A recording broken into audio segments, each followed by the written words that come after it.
हमने सरकारों को, राज्य सरकारों को बोला है, हमने केंद्र सरकार के मंत्रालयों को बोला है, हमने प्राइवेट लोगों को बोला है।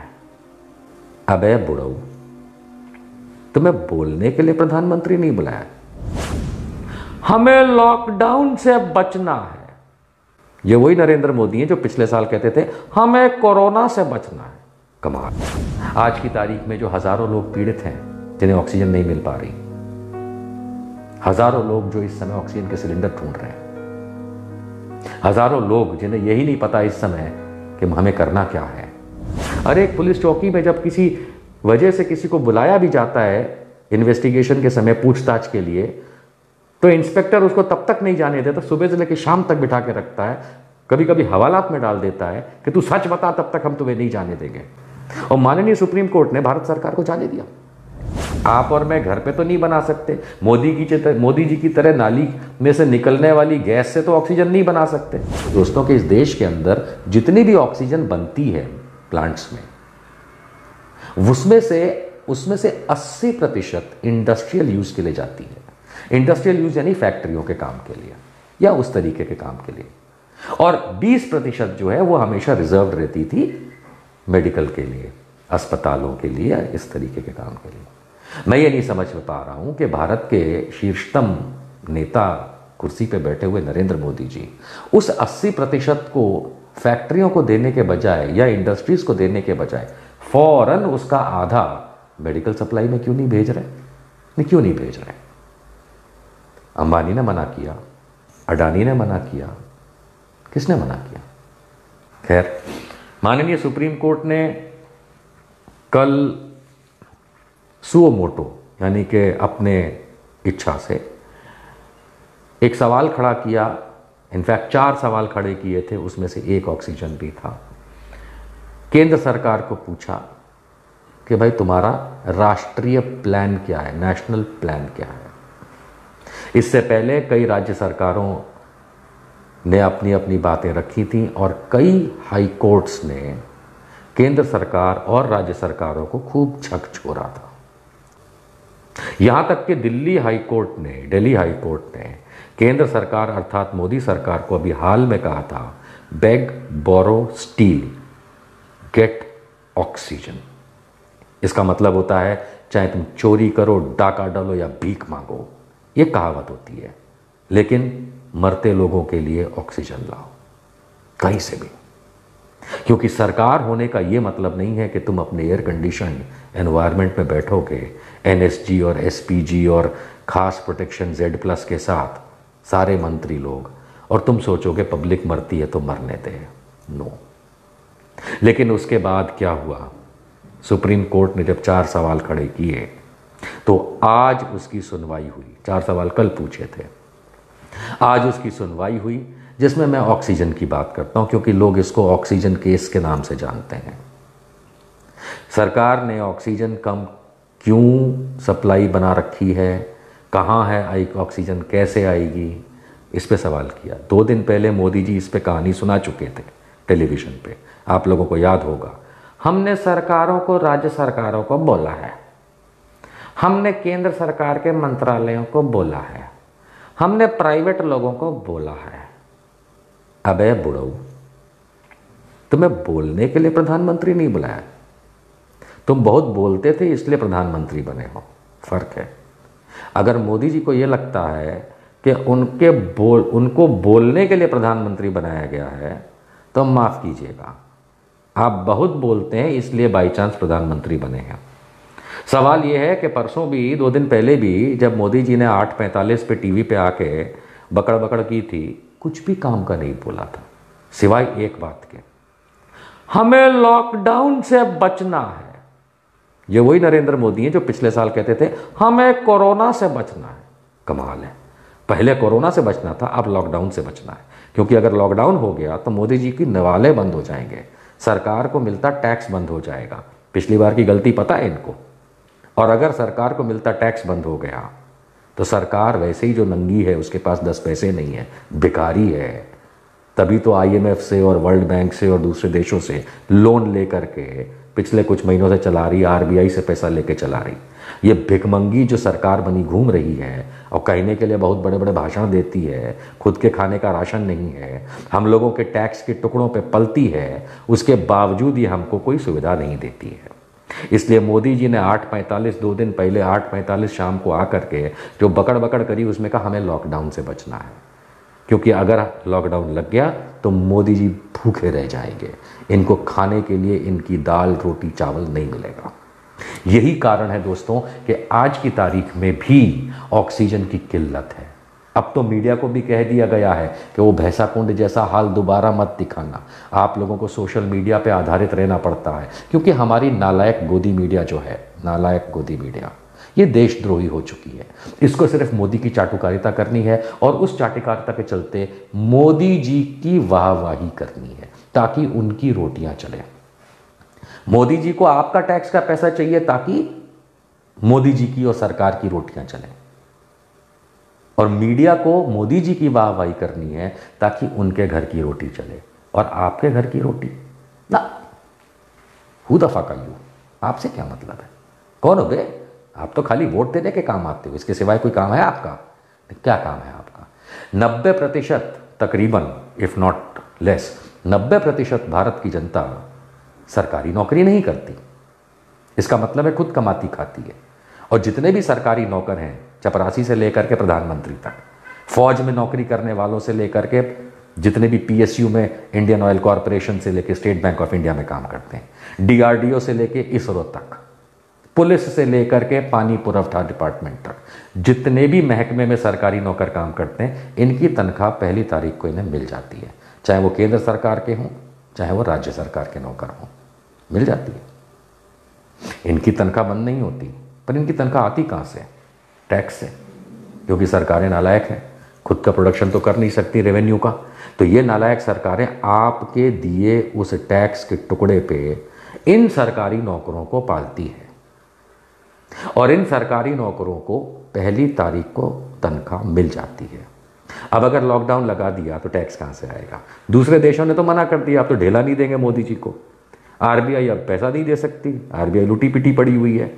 आईएमएफ, वर्ल्ड बैंक कोई लोन नहीं देने वाला, यानी दुनिया में से कोई पैसा नहीं देगा। उधर अमेरिका का ट्रंप भी चला गया, अब जो बिडेन तो इनको बाबा जी घंटा देगा, कुछ नहीं मिलने वाला। तो इस वजह से अब ये चाहते ही नहीं है, और इसलिए कहा इन्होंने लॉकडाउन से बचना है। अब वो लॉकडाउन से बच गए, लेकिन ऑक्सीजन का क्या? अरे मोदी जी, इंसान जिएगा तो आपको टैक्स देगा ना।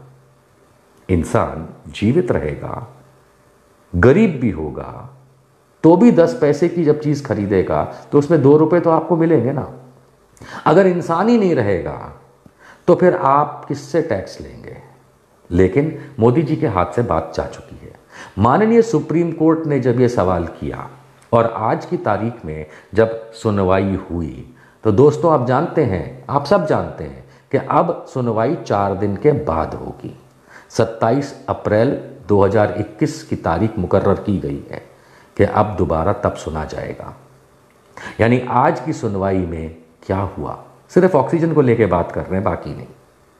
ऑक्सीजन को लेकर के आज केंद्र सरकार, मोदी सरकार, बड़ा प्यार से लोग इसी चीज को कहते हैं, आज की तारीख में माननीय सुप्रीम कोर्ट में ऑक्सीजन के मामले की सप्लाई को लेकर के जो केस है, जो खुद सुप्रीम कोर्ट ने दायर किया है केंद्र सरकार के खिलाफ, उसमें आज भारत की मोदी सरकार ने कहा हमको थोड़ा समय दे दीजिए, अभी हमारे पास जवाब रेडी नहीं है, हम जवाब तैयार करके आपको देंगे, हमको कुछ समय चाहिए। ओके, पर वो कुछ समय का मतलब समझते हैं? 4 दिन। आज सुबह सुनवाई हुई, आज 23 तारीख है, 23, 24, 25, 26 और 27 को सुनवाई होगी, आज से 5वें दिन पे। ये सरकार के मुखिया नरेंद्र मोदी ने 2 दिन पहले टीवी पे आके आपको कितनी राम कहानी सुनाई, जिसका ना सर था ना पैर था, इधर उधर, क्योंकि इनके पास कुछ भी इंफॉर्मेशन नहीं थी, ये सिर्फ बोल बचन करते हैं। और आज जब सुप्रीम कोर्ट ने कल ये पूछा और आज जो सुनवाई हुई तो भी यही हुआ कि हमें थोड़ा, अगर इनके पास माननीय सुप्रीम कोर्ट को देने के लिए आज डेटा नहीं था, इंफॉर्मेशन नहीं थी, तो इसका मतलब तो वही हुआ जो मैंने पहले आपसे कहा कि पिछले 1 साल में इस मोदी ने इस देश के लिए ढेला काम नहीं किया। अगर किया होता और आपदा प्रबंधन जो एनडीएमए जिसका वो खुद चेयरमैन है उसके आधार में पूरे देश में जो लगा हुआ है, तो इसके पास सारा डेटा होता।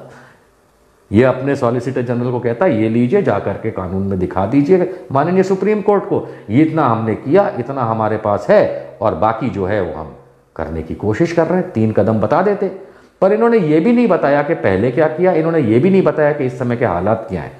इन्होंने सिर्फ ये कहा 4 दिन दे दीजिए। कमाल की बात तो ये है कि चीफ जस्टिस ऑफ इंडिया माननीय बोबड़े साहब की, जिनका आज विदाई समारोह हो चुका है, लेकिन उनकी अध्यक्षता में बेंच ने 4 दिन का समय दे भी दिया। कमाल है साहब। 4 दिन का मतलब 24 घंटे इंटू 4, तकरीबन 95 आवर्स। कितना होता है एग्जैक्ट काउंट करके भाई बता दो। 24 इंटू 4 कितना होता है? मैं तो गणित में कमजोर हूं, मोदी जी तो नहीं है, लेकिन 90 घंटे तो हुए। आप में से कितने लोगों को स्विमिंग आती है? अगर आपको तैरना आता है और आप पानी के नीचे अगर डुबकी लगाते हैं, साधुओं की तरह नहीं, नॉर्मल स्विमिंग पूल में, नदी में, क्या आप 2-3 मिनट से ज़्यादा सांस रोक पाते हैं? अच्छे से अच्छा तैराक भी जो होगा ना, वो मुश्किल से 2-3 मिनट सांस रोक पाएगा। अच्छे से अच्छा 1 मिनट की सांस रोकने के बाद कोशिश करिएगा, करिए इस लाइव पे, मेरे साथ बात करते करते करिए। 1 मिनट तक सांस रोकिए। मैं नहीं रोक रहा, मैं बात कर रहा हूं। आप में से कौन कौन 1 मिनट तक सांस नहीं रोक पाया, कमेंट में डालिएगा। यह बात इसलिए मैं कह रहा हूं क्योंकि आपको पता चल जाएगा कि अगर मरीज ऑक्सीजन नहीं ले पा रहा तो उसके पास तो कुछ पल होते हैं, अधिक से अधिक कुछ मिनट होंगे। अगर लंग्स काम नहीं कर रहे हैं, फेफड़े काम नहीं कर रहे हैं, उसको वेंटिलेटर की अगर आवश्यकता पड़ गई तो हो सकता है कुछ घंटे। अगर नॉर्मल ऑक्सीजन ले रहा है तो हो सकता है कि कुछ घंटे। यानी ऑक्सीजन की जरूरत तभी पड़ती है एक्स्ट्रा देने की जब उनके लंग्स काम ना कर रहे हैं और वो व्यक्ति या पेशेंट जीने की परिस्थिति में ना हो। ऐसे में डॉक्टर इमरजेंसी में आपका इलाज करते हैं। इमरजेंसी सबने हॉस्पिटल देखे हैं। जब कभी भी सांस नहीं ले पा रहे होते हैं तो हम अपने मरीज को इमरजेंसी वार्ड में ले जाते हैं, जहां इमरजेंसी ट्रीटमेंट होता है, इंक्लूडिंग उसको ऑक्सीजन देना। मोदी सरकार ने यह नहीं बताया कि पिछले साल, आज कोर्ट में नहीं बताया, सुप्रीम कोर्ट में, कि कितना उन्होंने ऑक्सीजन बनाया, कितना दिया, कितना स्टॉक में है। आज की तारीख का भी स्टॉक उनको नहीं पता, और वो आज की तारीख का स्टॉक भी उन्होंने सुप्रीम कोर्ट में नहीं दिया कि हमारे पास इतने मरीज हैं, अमूमन इतने रोज आ रहे हैं और इतने डिस्चार्ज हो रहे हैं ऑक्सीजन वाले, और इतना हमारा स्टॉक है और इतनी हमारी सप्लाई है और इतनी कमी है। बता देते इतनी कमी है, और बाकी की चीजें हम आपको बताएंगे। उस बताने के लिए आप हमको 4 दिन दे दीजिए, 2 दिन दे दीजिए। वैसे तो वो भी नहीं देना चाहिए, पूछना भी नहीं चाहिए भारत सरकार को, क्योंकि वो मरीज 4 दिन तक इंतजार नहीं कर सकता। कौन सा मरीज होगा? एक अच्छे से अच्छा तैराक जब 3 मिनट से ज्यादा सांस नहीं रोक सकता, तो जिसको ऑक्सीजन की जरूरत है वो 90 घंटे तक सांस रोकेगा क्या? माननीय सुप्रीम कोर्ट जी, आपने अलाउ कैसे कर दिया? आपने अलाउ कैसे कर दिया? जी बिल्कुल, हमें अधिकार है आपसे प्रेम पूर्वक सवाल पूछने का। हम जनता हैं, हम रोज आपके सामने कोर्ट में आके बात नहीं करते। कोई ज़रूरी नहीं कि हम किसी अधिवक्ता को यानी एडवोकेट को बोले जाओ ये केस लड़ो। नहीं सर, आप लोग तो इतने पढ़े लिखे लोग हैं, हमसे ज़्यादा लोग हैं, आप इतने माननीय हैं, आप इतने सम्मानीय हैं, आप हमारे कानून के रखवाले हैं, आप हमारे कानून को के सबसे ज़्यादा ज्ञाता हैं। हम ऐसे ही मानते हैं इस चीज़ को। आप हमें ये बताइए। मैं नहीं पूछता कि राम मंदिर क्यों बनाने दे रहे हैं, नीचे तो कुछ तोड़ा नहीं था, बाबरी क्यों तोड़ी, उस पर कुछ एक्शन नहीं हुआ, नहीं पूछता आज की तारीख में। उस पर भी बड़े सवाल है मेरे आपके लिए, आज नहीं पूछूंगा। आज तो मैं आपकी बुद्धिमत्ता पे सवाल कर रहा हूं। कोई भी एश्योरेंस नहीं दिया गया केंद्र सरकार की तरफ, कोई एश्योरेंस आज की तारीख में केंद्र सरकार ने माननीय सुप्रीम कोर्ट को यह नहीं दिया कि हम 4 दिन बाद आपको बताएंगे, लेकिन तब तक कोई भी हताहत या परेशान नहीं होगा ऑक्सीजन के लिए, ऐसा कुछ नहीं कहा।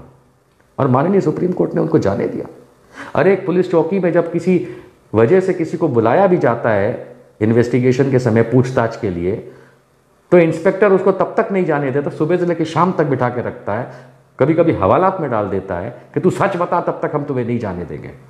और माननीय सुप्रीम कोर्ट ने भारत सरकार को जाने दिया। कौन सा प्रेसिडेंट सेट किया आपने सर? कौन सा बेंचमार्क निर्धारित किया? ये 90 घंटे तक मरीज को ऑक्सीजन मिले ना मिले, जहां आपने कल माननीय सुप्रीम कोर्ट इतनी चिंता जताई, आज आपने उसको ऐसे केयरलेसली कैसे जाने दिया? आपको सॉलिसिटर जनरल को बोलना चाहिए था, बैठ यहां पे भैया, अपने मंत्री को बुला। कितने क्रिमिनल केसेस होते हैं, मैंने लड़े हैं लोगों के क्रिमिनल केसेस, मुझे पता है कि अगर मैं अड़ जाऊं एज अ एडवोकेट कि नहीं मजिस्ट्रेट साहब पुलिस वाले बेवकूफ़ बना रहे हैं, तो वो वहाँ पे जो हर कोर्ट में एक पुलिस वाला खड़ा होता है उसको बोलते हैं इंस्पेक्टर को बुलाओ, फौरन फ़ोन होता है इंस्पेक्टर को, चाहे 1 घंटे में चाहे 2 घंटे में हाजिर किया जाता है और उससे पूछा जाता है तुमने इस बारे में क्या किया। और माननीय सुप्रीम कोर्ट ने इतनी भयंकर परिस्थिति पे जब संज्ञान लिया, छोटी मोटी परिस्थिति नहीं, इतनी भयंकर परिस्थिति पे जब संज्ञान लिया, तो बिना अश्योरेंस के, बिना सप्लाई मैकेनिज्म के, बिना स्टॉक टेकिंग की अंडरस्टैंडिंग के आपने माननीय सुप्रीम कोर्ट इनको जाने कैसे दिया? जाने कैसे दिया? ये तो वही वाली बात हुई कि एक पुलिस इंस्पेक्टर एक ऐसे व्यक्ति को पकड़ के लेकर के आता है चौकी में या थाने में जिस पे शक हो कि इसी ने फलाने का मर्डर किया है, उससे 1 घंटा बढ़िया से बात करता है और फिर कहता है ठीक है तुम जाओ, 4 दिन बाद तुम आना। वो आएगा वापस,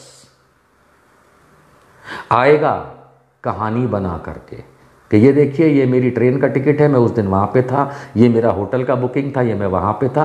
तो 4 दिनों में सारी राम कहानी बना लेंगे वो लोग, और फिर इंस्पेक्टर साहब उस व्यक्ति को जाने देंगे कि ठीक है भैया तुम हमारे किसी काम के नहीं, तुम तो हम यहाँ थे नहीं। माननीय सुप्रीम कोर्ट ने आज केंद्र सरकार के साथ एग्जैक्टली यही किया। अब इस 4 दिन में भारत सरकार उलट सुलट कहानियां बना के लिख देगी और केंद्र सरकार के पास इतनी कहानियां बनाते रहें ये लोग, कागज पे सारी कहानियां बना देंगे कि इस राज्य में इतना, इस राज्य में इतना, इस चीज में इतना। माननीय सुप्रीम कोर्ट चेक करने तो जाएगा नहीं, कतई नहीं जाएगा।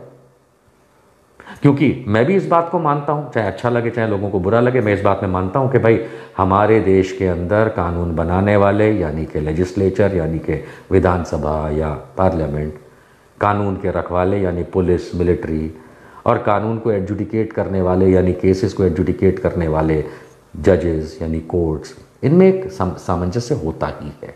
ये कोई एक दूसरे के खिलाफ कबड्डी नहीं खेलते।